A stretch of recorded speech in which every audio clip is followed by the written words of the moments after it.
মহান আল্লাহ তাআলার দরবারে লাখো কোটি শুকরিয়া আদায় করব যে আল্লাহ তাআলা আপনাকে আমাকে পবিত্র রমজান মাসের প্রথম জুমায় আল্লাহর ঘর মসজিদে জুমার নামাজ পড়ার উদ্দেশ্যে আসার বসার তৌফিক দান করেছেন। সেজন্য আমরা সকলে অন্তরের অন্তরস্থল থেকে শুকরিয়া জ্ঞাপন করি। সকল বলেন আলহামদুলিল্লাহ। লাইন শাকারতুম লাযীদান্নাকুম ওয়া লাইন কাফারতুম ইন্না আযাবী লাশাদীদ। আমরা যারা আল্লাহ তাআলার নিয়ামত পেয়ে শুকরিয়া আদায় করলাম, আমাদের ব্যাপারে মহান আল্লাহ তাআলা বলতেছেন, ও আমার শুকরগুজার বান্দারা, তোমরা জানিয়ে রাখো আমি তোমাদেরকে আর নিয়ামত বেশি বাড়াই দিই। বলেন সুবহানাল্লাহ। আর যে বান্দা বান্দি আমি মাওলার নিয়ামত পেয়ে শুকরিয়া আদায় করলো না, তাদেরকে আমি শক্ত আযাবে গ্রেফতার করব। বলেন নাউযু বিল্লাহ। সেজন্য আমাদেরকে সবসময় আল্লাহ তাআলার শুকরিয়া আদায় করতে হবে।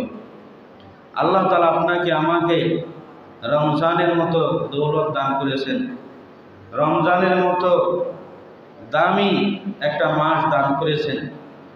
রমজানের আগে অনেক মানুষ দুনিয়া থেকে বিদায় হয়ে গেছে, রমজান পায় নাই, আশা করছিল রমজান আসবে, রমজানে ইবাদত করবে, গুনাহগুলো মাফ করাবে, কিন্তু তারা রমজান পায় নাই, তারা দুনিয়া থেকে চলে গেছে। আল্লাহ তাআলা আপনাকে আমাকে রমজান দিয়েছেন, রমজান পর্যন্ত বাঁচায় রাখছেন, রহমতের দিনগুলো চলে যাইতেছে। এই রমজানুল মুবারক এমন একটা গুরুত্বপূর্ণ মাস। এই মাসে একটা নফল যদি আপনি আদায় করেন, একটা নফল আদায় করলে, রমজানের বাহিরে একটা নফল আদায় করছেন, ওই একটা নফলেরই সওয়াব পাইবেন। আর রমজানের ভিতরে একটা নফল আদায় করছেন, একটা ফরজের সওয়াব পাইবেন। বলেন সুবহানাল্লাহ। একটা ফরজ আদায় করবেন, ৭০টা ফরজের সওয়াব আল্লাহ তাআলা দান করবেন। বলেন সুবহানাল্লাহ। অথচ কোটি কোটি নফল একত্রিত করলে একটা ফরজের সমান হবে না।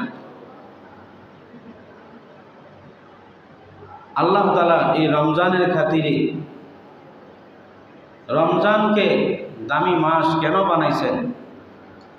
এই রমজান দামি হওয়ার পিছনে একটা উদ্দেশ্য আছে। উদ্দেশ্যটা কি? কোরআন নাজিল হওয়ার মাস। রমজান মাস, এই মাসেই আল্লাহ তাআলা কোরআন নাজিল করছেন। বলেন সুবহানাল্লাহ। কোরআনের খাতিরে এই মাসের দাম বেড়ে গেছে, কোরআনের খাতিরে এই দিনের দাম বেড়ে গেছে, কোরআনের খাতিরে রাত্রের দাম বেড়ে যায়। দেখেন কোরআনের খাতিরে একটা রাত্রের কত দাম। আল্লাহ তাআলা বলতেছেন, ইন্না আনসালনাহু ফি লাইলাতিল কদর ওয়া মা আদরাকা মা লাইলাতুল কদর লাইলাতুল কদরি খায়রুম মিন আলফি শাহর। সূরা কদরের মধ্যে কোরআনের খাতিরে এই রাত্রির দাম বাড়ায় ফেলছে। আল্লাহ তাআলা বলতেছেন, আমি এই রাত্রিতে কালামুল্লাহ শরীফ নাজিল করছি। নাজিল করার কারণে ইন্না আনজালনাহু ফি লাইলাতিল কদর ওয়া মা আদরাকা মা লাইলাতুল কদর। তোমরা জানো লাইলাতুল কদরের কেমন দাম? লাইলাতুল কদরি খায়রুম মিন আলফি শাহর। এই রাত্রটা হাজার রজনী। লাইলাতুল কদরি খায়রুম মিন আলফি শাহর, হাজার মাসের চাইতে উত্তম। বলেন সুবহানাল্লাহ। একটা রাত, এই রাত্র ইবাদত করলে এই কোরআনের খাতিরে, কোরআনের কত দাম। কোরআনের খাতিরে আমরা কোরআনকে মূল্যায়ন দিতে শিখি নাই। কোরআন কি জিনিস, যারা কোরআনকে আঁকড়িয়ে ধরেছেন সব দিক দিয়ে, তারা দুনিয়াতে বাদশাহী করে গেছেন। বলেন সুবহানাল্লাহ। তারা দুনিয়ারও বাদশাহ, আখিরাতেরও বাদশাহ। আর যারা কোরআন থেকে দূরে থাকবে, খোদার কসম করে বলবো, ওই সমস্ত ব্যক্তিরা দুনিয়াতেও লাঞ্ছিত, অপদস্থ, অপমানিত, এবং কবরে তো অপদস্থ, অপমানিত, লাঞ্ছিত হবে। আমরা সন্তানদেরকে দেখা যায়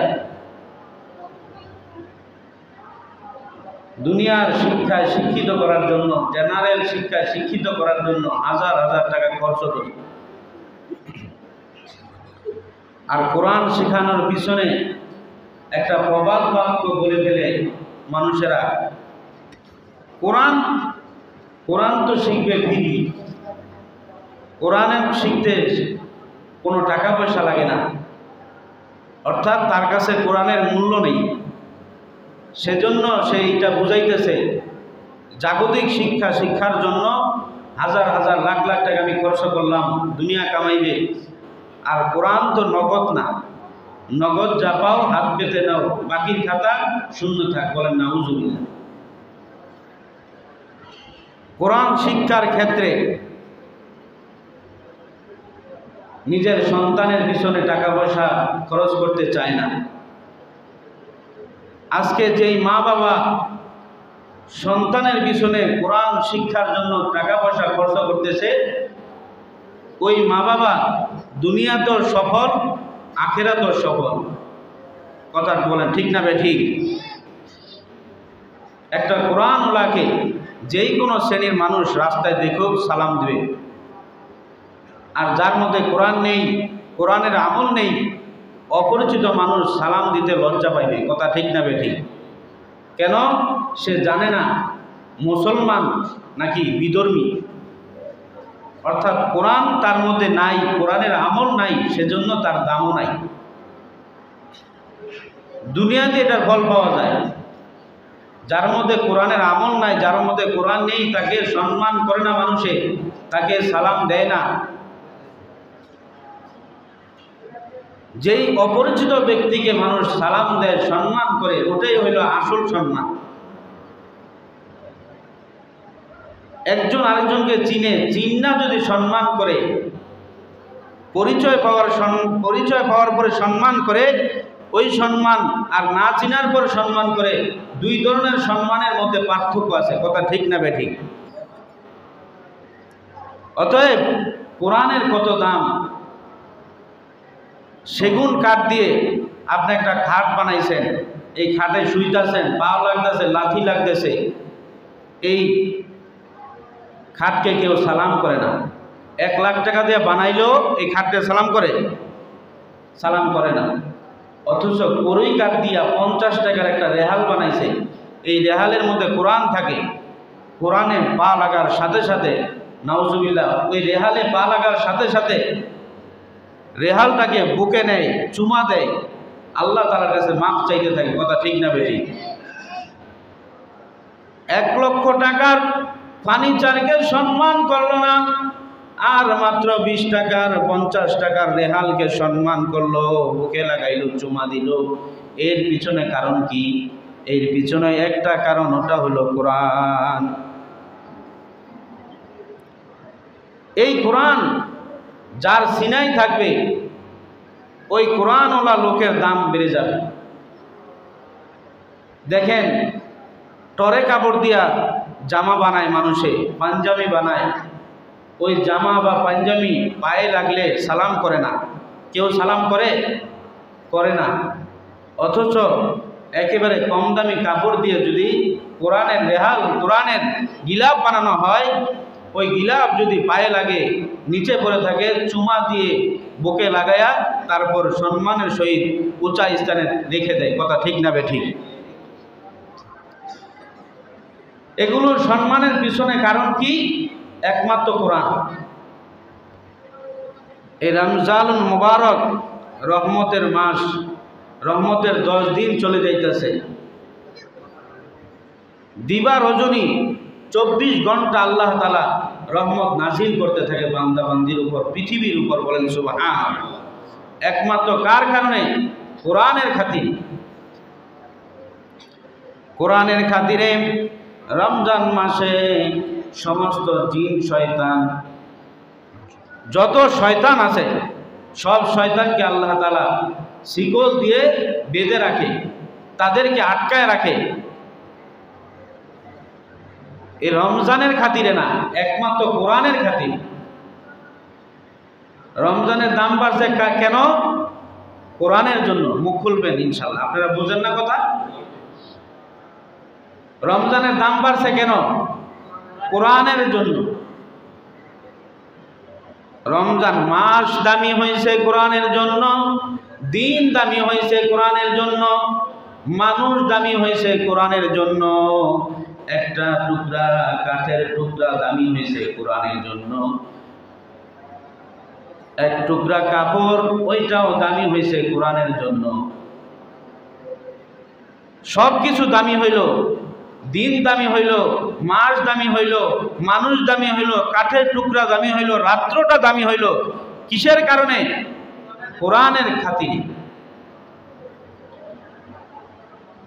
সব কিছু দামি হইল কোরআনের খাতিরে।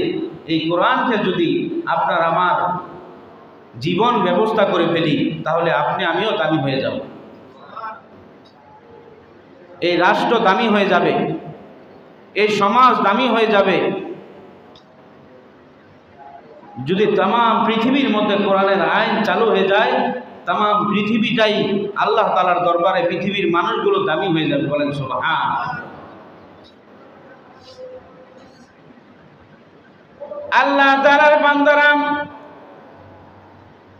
নবীর রসুলেরা, রসুলের উম্মতেরা, আল্লাহ তাআলার বান্দা রসুলের উম্মতেরা, যার মধ্যে কোরআন না থাকে, ওই একজন ব্যক্তির মধ্যে যদি কোরআন না থাকে, জীবনের মধ্যে কোরআন না থাকে, তাহলে ওই ব্যক্তিটা কেমন নিকৃষ্ট। আল্লাহ তাআলা বলতেছেন, উলাইকা কাল আনআম বাল হুম আদল। যার মধ্যে কোরআন থাকবে না, ওই মানুষটা চতুষ্পদ জানোয়ারের চাইতে নিকৃষ্ট। বলেন সুবহানাল্লাহ, নাউজুবিল্লাহ। চতুষ্পদ জন্তুর চাইতে নিকৃষ্ট।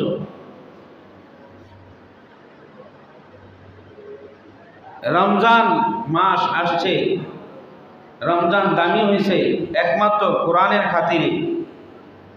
আপনি আমি যদি দামি হইতে চাই, আপনার আমার 3.5 হাত বটি, আপনার আমার কামাই, আপনার আমার খরচ, সব কিছু যদি আপনি আমি কোরআন অনুযায়ী করি, তাহলে রমজানের মাসের মূল্যায়ন করা হবে। তাহলে আপনার আমার আমলটা, আপনার আমার জীবন, আপনার আমার হায়াত, আপনার আমার সময়, এই রমজান কাটাইয়া দেওয়াটার মধ্যে আপনি আমি দামি হইতে পারব।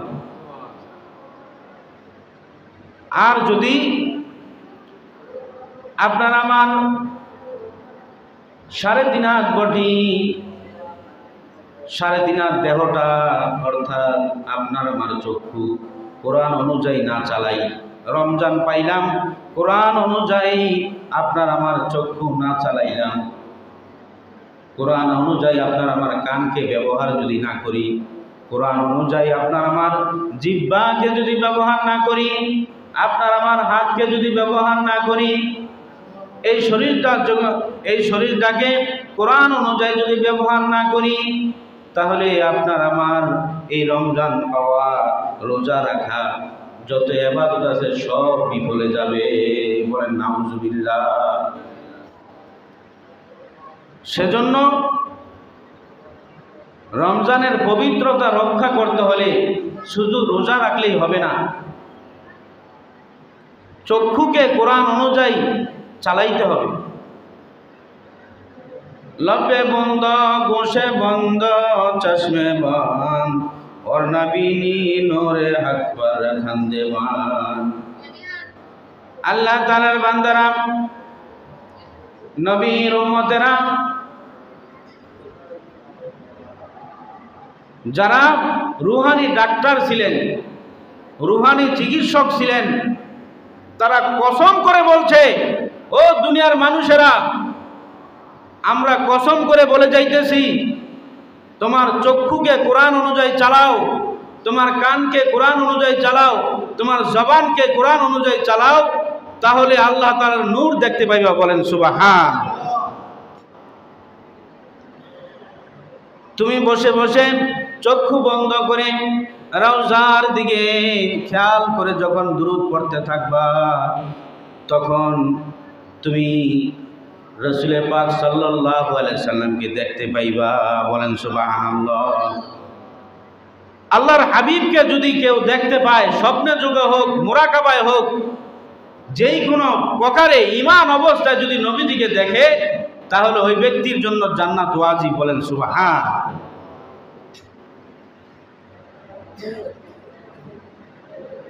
এই রমজান মাস চলে যাইতেছে আপনার আমার কাছ থেকে। আপনি আমি একটু ফিকির করি, একটু চিন্তা করি, আপনার আমার চক্ষুটা কোনভাবে চালাইতেছি। কোরআন অনুযায়ী আপনার আমার চক্ষুর দৃষ্টি শক্তি ব্যবহার করতেছে কিনা, জবানকে কোরআন অনুযায়ী ব্যবহার করতেছি কিনা, কানকে কোরআন অনুযায়ী ব্যবহার করতেছি কিনা, কামাই রুজিকে কোরআন অনুযায়ী কামাই রুজি করতেছি কিনা, একটু চিন্তা ভাবনা করি। যদি আমরা ব্যবহার করতে পারি সঠিকভাবে কোরআন অনুযায়ী, তাহলে আপনি আমি সঠিক মানুষ হইতে পারব। আল্লাহ তাআলা মানুষ ওই সমস্ত ব্যক্তি, মানুষ কাকে বলে আল্লাহ তাআলা বলতেছেন, আর রহমান আল্লামাল কুরআন খলাকাল ইনসান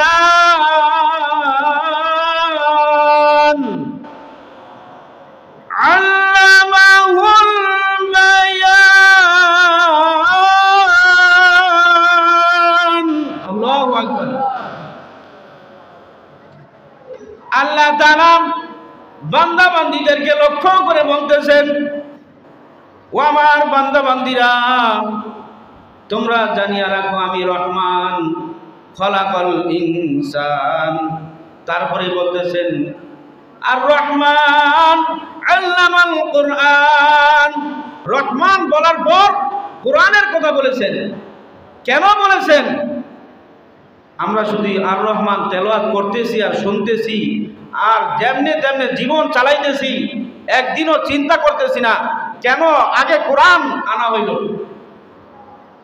কোরআনটাকে কেন আগে আনা হইল। আগে কোরআন আনছে, তারপরে বলছেন কি খলাকাল ইনসান। আল্লাহু আকবার।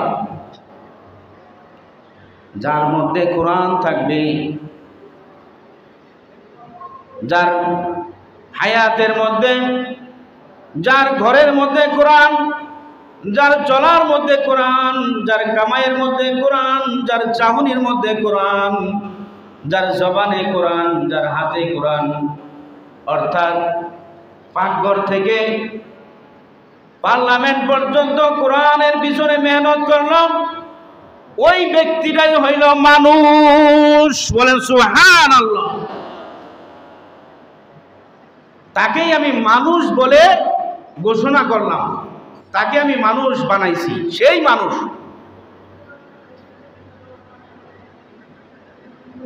মানুষের অবয়বের নাম মানুষ না।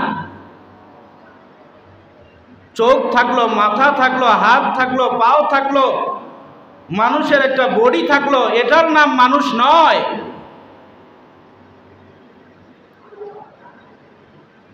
আল্লাহর বান্দারা, নবীর উম্মতেরা, আমি আপনাদের জন্য দোয়া করি, আপনারাও আমার জন্য দোয়া করবেন, যাতে আপনি আমি সবাই প্রকৃত মানুষ হইতে পারি।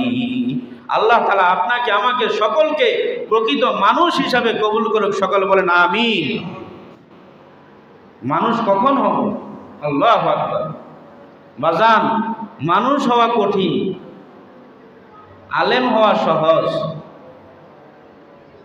ইঞ্জিনিয়ার হওয়া সহজ, হাফেজ হওয়া সহজ, শিক্ষিত হওয়া সহজ। দুনিয়ার সব কিছু, যা কিছু আছে, যত উপাধি আছে, এগুলো হওয়া সহজ, কিন্তু মানুষ হওয়া কঠিন। আলেম শুধু, জাহেদ শুধু, জুলমা শুধু, ওলেকিন ইনসান না শুধু।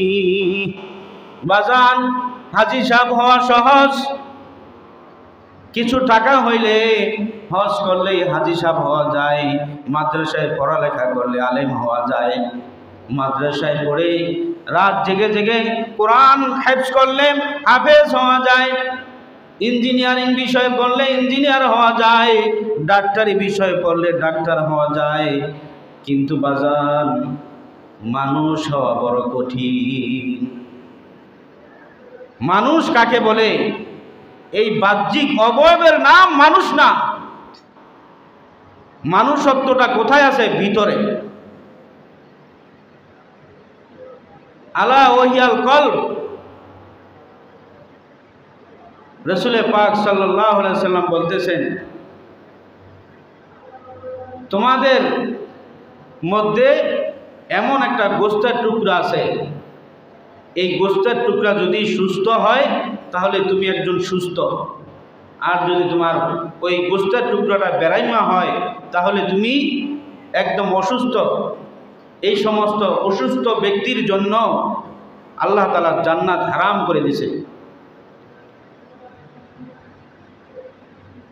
আপনার বাড়িতে নতুন জামাই আসছে, অথচ জামাই ডায়রিয়া রোগী, মুখ দিয়াও বের হইতেছে বমি, নিচ দিয়াও বের হইতেছে পাতলা পায়খানা। ওই ডায়রিয়া রোগীকে আপনি দামি খাটের মধ্যে ফুলসজ্জার মধ্যে নিয়ে বসাইবেন নাকি আগে হাসপাতাল নেবেন? কোথায় নেবেন? এই রোগীকে আগে চিকিৎসা করাইবেন, তাহলে আপনি একজন বুদ্ধিমান ব্যক্তি। আর যদি এই রোগীকে নিয়ে আপনি পোলাও খাওয়ান, এই রোগীকে দামি খাটের মধ্যে বসায়, দামি বিছানায় বসায়া, খাসির গোশত খাওয়ান, পোড়া মুরগি খাওয়ান, যত দামি খাবার আছে খাওয়ান, তাহলে আপনি একজন বুদ্ধিমান নাকি নির্বোধ হইলেন? আপনি বড় একজন ব্যাকুল হইলেন। ঠিক তদ্রূপ দুনিয়ার মধ্যে যত মানুষ দেখেন, পৃথিবীর যত মানুষ আল্লাহ তাআলা বানাইছেন, সব মানুষ হইল জান্নাতের মেহমান, হুরদের স্বামী, হুরদের কি বলা হয়? স্বামী বলা হয়, নতুন জামাই, হুরদের নতুন জামাই। যত পুরুষ আছে তারা হুরদের নতুন জামাই, দুলহান। এই দুলহানের কলবটা যদি বেরাইমা থাকে, কলবের মধ্যে যদি রোগ থাকে, ওই রোগগুলো কি? কলবের মধ্যে আছে বরত্ব, আমি বড়, আমি সভাপতি, আমি হাজী সাহেব, আমার কথায় ইমাম সাহেব উঠবে বসবে, আমি ইমাম সাহেবকে হুকুম দিব, আমি সেক্রেটারি সাহেব, আমি ইমাম সাহেবকে হুকুম দিব, ইমাম সাহেব কেন আমাকে হুকুম দিবে? আপনি কেন করলেন না হুজুর? আপনি করেন। খবরদার, কোরআন ওয়ালার সাথে বেয়াদবি করবেন না, ধ্বংস হয়ে যাবেন। কোরআন, এই যে একটু আগে বলছি, কোরআনের কারণে একটা কাঠের টুকরা দামি হয়ে গেছে। কথা ঠিক না বেঠি?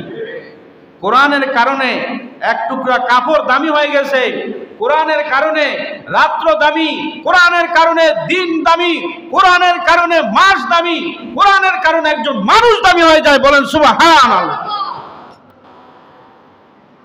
সেজন্য আল্লাহ রাসূল পাক সাল্লাল্লাহু আলাইহি ওয়াসাল্লাম বলতেছেন, ও আমার উম্মতেরা, এক সময় আমি থাকবো না, ওই সময় কোরআনওয়ালা থাকবে। কোরআন ও হাদিসের ইলম যার মধ্যে আছে ওই ব্যক্তিরা থাকবে। তাদের সাথে তোমরা গিয়ে মুসাফা করো, তাহলে আমি রাসূলের সাথে মুসাফা করার মতো সওয়াব পাইবা। বলেন সুবহানাল্লাহ। তাদের দিকে সুনজরে তাকাইবা, তোমার সগীরা গুনাহগুলো জোরে পড়বে। বলেন সুবহানাল্লাহ। তাদের সাথে যদি বেয়াদবি করো, তাহলে আমি রাসূলের সঙ্গে বেয়াদবি করব। সেজন্য বাজান, আপনাদের পায়ে হাত দিয়ে বলি, কিবির নামক আমি বড় এই রোগ থেকে আমাদের বাঁচতে হবে, আমাদের মুক্তি পেতে হবে। দোষে গুণে মানুষ, আমরা সব সময় যত ধরনের গুনাহ আছে, যত ধরনের অপরাধ আছে, অপরাধকে ঘৃণা করব, অপরাধীকে ঘৃণা করব না। কেন বাজান? আপনার আমার জানা নেই ঈমান নিয়ে আমি মরতে পারি কিনা। আপনি আমি যারা এখানে আছি, আমরা কেউ বুকে হাত দিয়ে বলতে পারবো আমি জান্নাতে যাব? কেউ বলতে পারবো না। আশরাফ আলী থানভী রহমতুল্লাহ আলাইহি দুনিয়ার মানুষদেরকে ডাক দিয়ে বলতেছেন আর চোখের পানি ছাড়তেছেন, ও দুনিয়ার মানুষেরা, ঈমান নিয়ে মরার আগ মুহূর্ত, ঈমান নিয়ে মরার আগ পর্যন্ত নিজেকে একটা শুয়োরের চাইতো উত্তম মনে করিও না।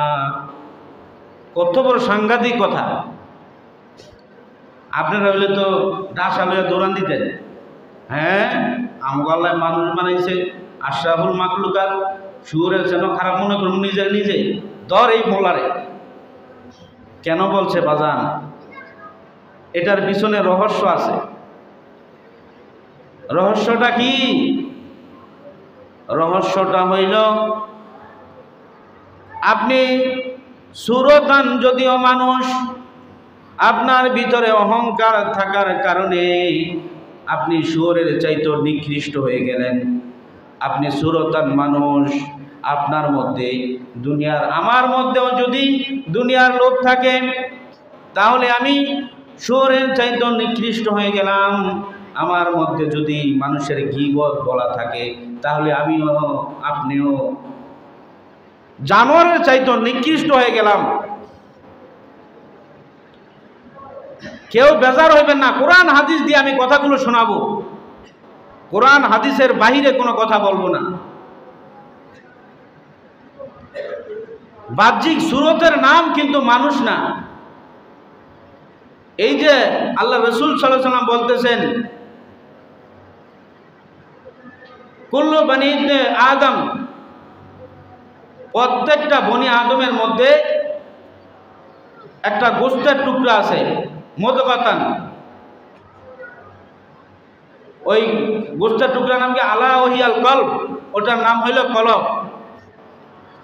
ওই যা জাসাদুল ফাসাদাল কলব, ওই কলবটা যদি সুস্থ হয়ে যায় তার পুরা শরীরটাই সুস্থ। ওই যা ফাসাদাল জাসাদুল কলব আলা ওহিয়াল কলব, অর্থাৎ ওই গোশতের টুকরা যদি সুস্থ হয়ে যায়, অর্থাৎ যত ধরনের রোগ আছে, কিবির আছে, রিয়া আছে, আমি হজ করলাম মানুষদেরকে দেখানোর জন্য, এটা একটা রোগ। আমি ইবাদত করতেছি মানুষদেরকে দেখানোর জন্য, খবরদার কেউ ইবাদত করে আমরা প্রকাশ করব না। আমি এই কাজ করছি, আমি সেই কাজ করছি, আমি মসজিদের এই কাজ করছি, মসজিদের ওই কাজ করছি, জিদ দেখাবো না। এটি কিন্তু শয়তান আপনাকে নেক্সট শুরুতে ধোঁকা দিতে আসবে। নেক্সট শুরুতে ধোঁকা দিয়ে আপনার সব আমল ধ্বংস করে ফেলবে। কিয়ামতের ময়দানে আপনি উঠবেন তাহাজ্জুদ গুজারওয়ালা, মসজিদের খাদেম, মসজিদের মুয়াজ্জিন, মসজিদের ইমাম, মসজিদের সভাপতি, সেক্রেটারি, যত ধরনের খাদেম আছে, আমলওয়ালা আছে, উঠবে। ওই ব্যক্তিরা যদি লোক দেখানোর জন্য কইরা যায় তাহলে কিয়ামতের মধ্যে উঠা দেখবে তার আমল নামা খালি, আমল নামা শূন্য পুরা। বলবে আল্লাহ আমি হজ করলাম, আমি মসজিদের খেদমত করলাম, আমি ইমামতি করলাম, আমি মুয়াজ্জিনি করলাম, মসজিদ ঝাড়ু দিলাম। এই একটা যদি সাধারণ যে কোনো একটা ছোট্ট ময়লা যদি মসজিদ থেকে বের করা হয়, আপনার হাবিব বলছে মরা জানোয়ার নিয়ে বাইক করে ফেলা হইল মসজিদ থেকে, এত বড় সোয়াব পাইল। তো এই সোয়াবগুলো গেল কোথায়? কিয়ামতের ময়দানে আল্লাহ তাআলা ওই হাজী সাহেবকে বলবে, আমলওয়ালাকে বলবে, ওই মুয়াজ্জিন ইমাম সাহেবকে বলবে, তোমরা আমল করছো, মানুষদের কাছে আবার প্রকাশ করছো, বলে বেড়াইছো আমি আমার দ্বারা এটা হয়েছে, আমার দ্বারা সেটা হয়েছে, অর্থাৎ প্রকাশ ফুটানি করছো, যেটা করছো সেটা প্রকাশ করেই দিছ, আমার কাছে আর কিছু নাই, যাও। বলেন নাউযুবিল্লাহ। কত আফসোসের বিষয়। আমরা যা করব আল্লাহ তাআলার জন্য করব, যত আমল করব কার জন্য করব? আল্লাহর জন্য। হুব্বু বিল্লাহ, হুব্বু ফিল্লাহ, বুগযু ফিল্লাহ।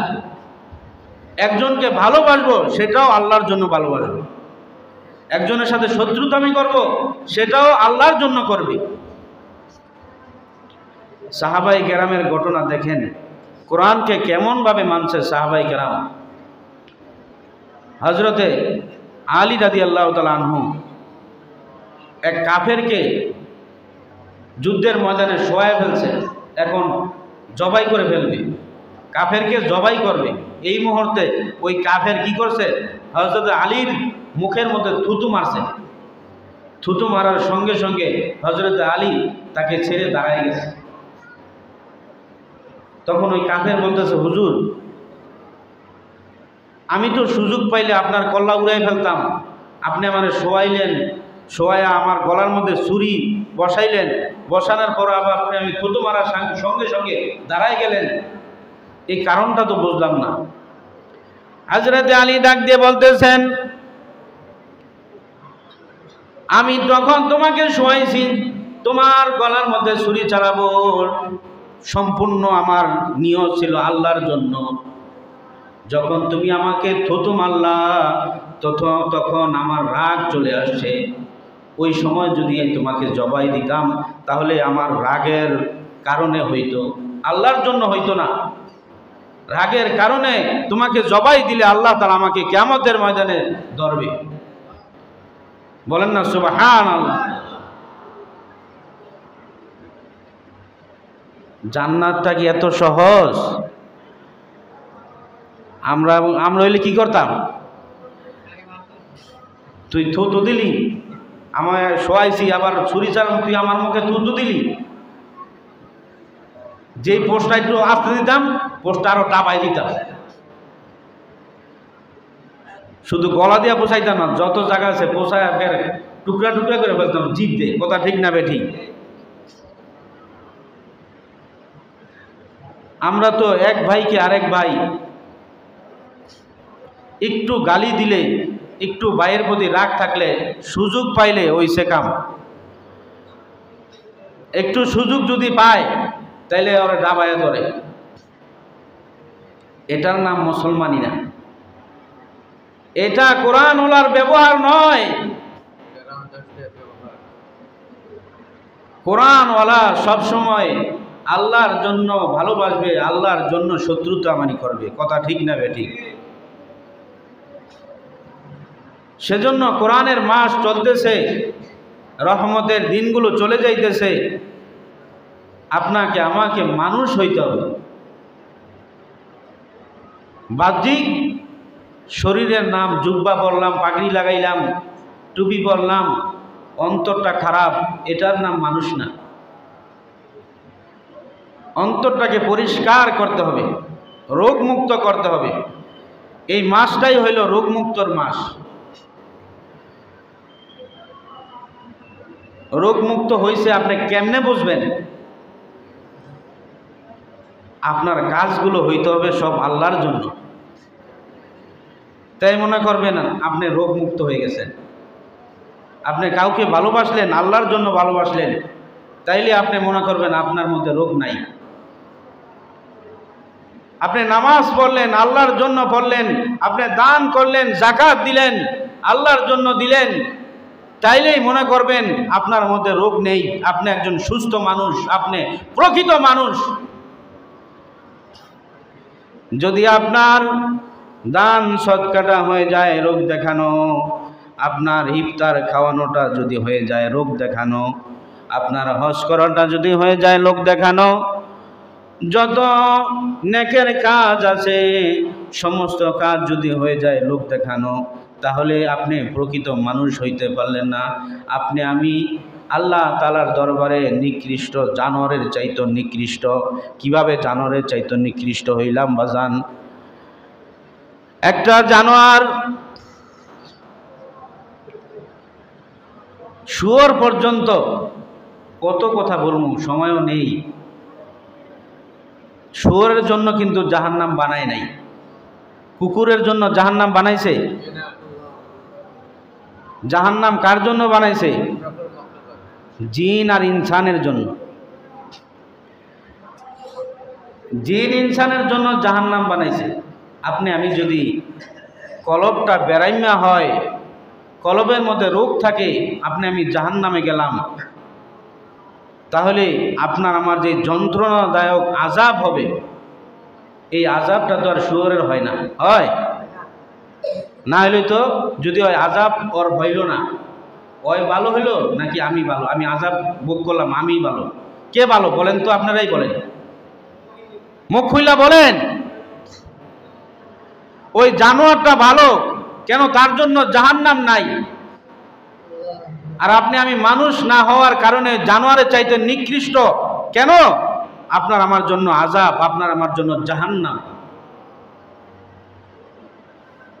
মশার কামড় সহ্য হয় না, গুলুপ জ্বালাই, ফ্যান সারি, মশারি টানাই, দু একটা মশা যদি মশারির ভিতরে ঢুকে যায় কত অশান্তি লাগে। কথা ঠিক না বেঠিক? সাথী নাই রে বাতি নাই রে কবরে, বন্ধু নাই রে বান্ধব নাই রে কবরে। বাজান, রমজান মাস পাইছেন, বিনায় বিনায় খালি কাঁদবেন আর বলবেন, মাবুদ গো, রমজান চলে যায়, এখনো গুনাহ ছাড়তে পারি নাই, এখনো তো মানুষ হইতে পারলাম না। বাজান, এমন অমানুষ অবস্থায় যদি চলতে থাকি, এই অবস্থায় যদি জাহান্নাম হাজির, আল্লাহু আকবার, আল্লাহু আকবার, আল্লাহু আকবার, আজরাইল আলাইহিস সালাম হাজির হয়ে যায়। আজরাইলকে দেখি আর রূহটা 360টা মাকামে দৌড়াদৌড়ি শুরু করিয়া দিবে। আল্লাহ রূহটা বের হইতে চাইবে না। আল্লাহ আজরাইলকে দেখে বলবো, ভাই আজরাইল, আমাকে একটা মাস সময় দেন, একটা সপ্তাহ সময় দেন, একটা দিন সময় দেন। আমি দিন ভরে খানা খাইব না, সারা রাত্র ঘুমাইব না, তওবার মতো তওবা করব, আমি কান্নার মতো কান্না করব, আমাকে একটু সুযোগ দেন। বাজান, আজরাইল আলাইহিস সালাম ডাকতে বলে, খবিস, আমার মাওলার আসমানের নিচে ছিলি, আমার মাওলার মাছ খাইছ, আমার মাওলার গোশত খাইছ, আমার মাওলার গাভীর দুধ খাইছ, আল্লাহু আকবার, আমার মাওলার পানি পান করছ, আল্লাহু আকবার, 50 বছর হায়াত পাইছ, 40 বছর হায়াত পাইছ, আমার মাওলার হুকুম মানো নাই। এখন আর 1 সেকেন্ডও সময় দেওয়া যাবে না, হুকুম হয়ে গেছে তোর রূহটা কবজা করার জন্য। এই কথা বলি আজরাইল আলাইহিস সালাম এমন জোরে থাবা মারিয়া বসবে, থাবার সঙ্গে সঙ্গে কলিজার রগগুলো সিরিয়া নিয়ে যাইবে।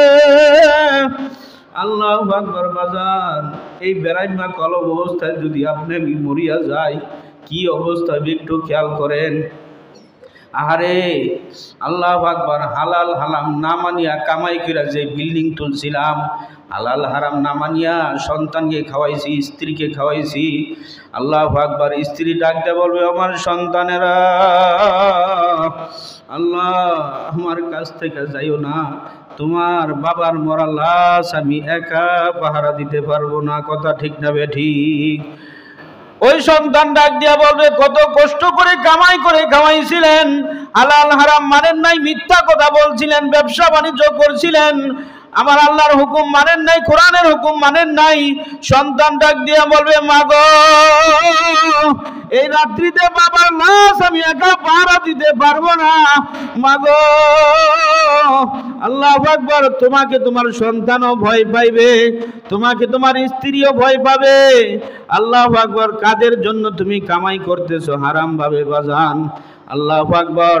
কি করবে দেখো। তারপরে তাড়াতাড়ি বা ঘর থেকে বাহির করিয়া মসজিদ থেকে খাট আনিয়া খাটের মধ্যে শোয়াইয়া গরম পানি দিয়া গোসল করাইয়া, আল্লাহ আপনি মাফ করিয়া দেন, আল্লাহ আপনি আমাদেরকে হেদায়েত দান করেন। সকলেরই দরজা হইতে আল্লাহ ফিরিয়া। বাজান, চোখের পানি ছেড়ে দেন। সবার এই খাটে একদিন উঠতে হবে। সকলেরই দরজা হইতে আল্লাহ ফিরিয়া তোমারি দরজায় রইলাম পড়িয়া আদর করিয়া মানুষ আল্লাহ বানাইয়া কেমনে দিবা জাহান্নামে ফেলিয়া তুমি যদি মাফ না করো আল্লাহ বান্দারে বলো তোমার বান্দা যাবে কার কাছে। আল্লাহ আল্লাহ আপনি আমাদেরকে মাফ করিয়া দেন। আরে মাথায় একটা বান দিবে, মাথার বান্ধে বুঝা গেল রে মন, আর কোনো দিন মাথা লড়ার শক্তি নাই। আর কোনো দিন মাথা লাড়তে পারবে? কাফনের কাপড় দিয়া যখন মাথায় বান দিবে, মাথা আর কেউ লড়াইতে পারবো? কেউ পারবে না। মাজার বান্ধে বুঝা গেল রে মন, আর কোনো দিন উঠে বসার শক্তি নাই। আর বসতে পারবো? কেউ আর উঠে বসতে পারবে না। চোখটা বন্ধ করে একটু মোরাকাবা করেন না। আল্লাহর হাবিব বলতেছেন মরার আগে মরো। এইভাবেই খেয়াল করবেন আপনি আমি যদি সব সময় খেয়াল করি, আমাকে এইভাবে কাফনের কাপড় পরাইতে আছে, মাজার মধ্যে বান দিল, আহারে পায়ের মধ্যে বান দিল, পায়ের বান্ধে বোঝা গেল ওরে মন, আর কোনো দিন হেঁটে চলার শক্তি নাই। আরে এখন যদি মারা যাই, আল্লাহু আকবার, আসরের সময় নয়তো মাগরিবের সময় আপনাকে আমাকে এইভাবে বান্ধিয়া জানাজার নামাজ পড়ায়া কবরস্থানে নিয়ে ধরাধরি করিয়া কবরে শোয়াইয়া দিবে। কবরের মধ্যে বাঁশগুলো বিছাইতে আছে, খেয়াল করেন। বাঁশের উপর চাটাইয়ের উপর আল্লাহু আকবার মাটি আর মাটি।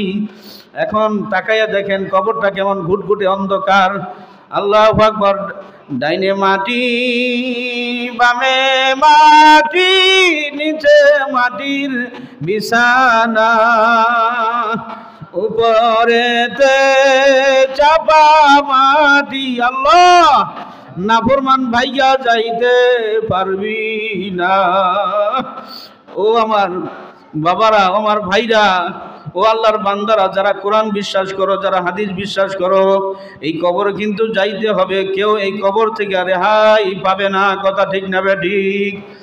বাজান, কবরে কিন্তু মানুষের মতো মানুষ হইয়া যাইতে হবে, অন্যথায় কবরের মধ্যে একটা নয়, দুইটা নয়, 99টা সাপ হাজির হইয়া যাইবে।